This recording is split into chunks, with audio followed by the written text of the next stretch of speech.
Sick kids on Halloween. I have 3 kids, ages 5, 3, and 2. Yesterday at noon, I got the call to come pick my 5-year-old up from school. Her teacher wasn't totally sure if she was faking or sick, but she thought she was sick. As soon as we got home, my 5-year-old laid down in her sister's bed, too tired to climb into the top bunk, and then an hour later she puked. Good call, teacher. This morning, she is feeling a lot better, but she still has diarrhea. And this morning, her 2-year-old brother is also sick. My 3-year-old seems healthy as a horse and is in high spirits, excited for trick-or-treating.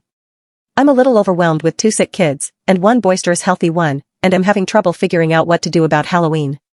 I don't want the 5-year-old overexerting herself, and I also don't want her spreading the illness all over the neighborhood. The 2-year-old doesn't really have a clue about what is happening today, so he will go along with whatever. The 3-year-old could go trick-or-treating alone with Dad, which seems like the right choice because she's not sick and there's no need for her to miss out, but that will make the 5-year-old feel even worse about staying home. I'm sure other people have had sick kids on Halloween. I appreciate your thoughts about the best way to celebrate while letting everyone recover from illness and contain the germs. Thank you. Relevant comments. Definitely don't take Halloween away from the healthy kids because others are sick. Give them the option to go or to stay. I suggest getting some spare candy and making something fun at home or with just a few participating neighbors for the 5-year-old and siblings to do when she's better. One idea is a scavenger hunt. Perhaps the candy witch heard she was sick and circled back around to hide some candy at the expense of a few spooky riddles. Comment. I was the sick kid on Halloween one year. My siblings brought a bag and collected candy for me, plus shared some of their own when I was feeling better. Almost 3 decades later, and it's still one of my favorite Halloween memories. Update. Thank you to everyone who gave me a great advice on what to do about my sick 5 and 2-year-old and healthy 3-year-old on Halloween night. I don't know when my kids matured so much, but they had me in tears last night. As it got closer to trick-or-treating time, the kids all got excited and put on their costumes. I was eyeing them warily and thinking about doing okay, just a few houses, sanitize hands, then we go home and rest plan.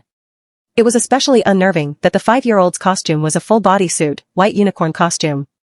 She hadn't had diarrhea in like 6 hours at that point, but still a risky costume, given the situation.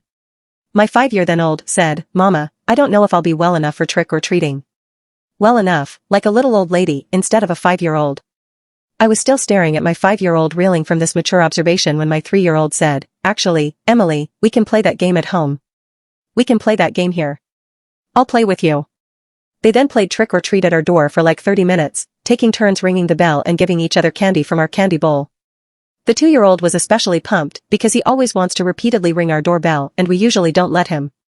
When my husband got home he offered to take the 3-year-old trick-or-treating, but she said she wanted to stay and play with Emily and Owen because they don't feel good. I then announced that the candy witch was going to visit our house to leave a special treat for us, but that they had to go play in the girls' room because the witch didn't want them to see the surprise. Thanks Solid Bones or the idea. My husband and I set up a little scavenger hunt. They had an awesome time doing the scavenger hunt and following the clues to the candy, and in typical kid fashion the fact that the candy in the witch's cauldron was the same candy we were handing out and the same cauldron they had seen earlier did not bother them in the slightest.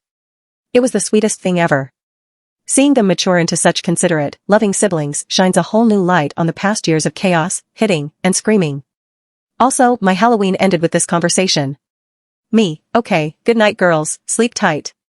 3-year-old, Mama, I can't sleep. I'm worried a spooky thing will come and say boo. A spooky ghost will come and look in my window and say bo.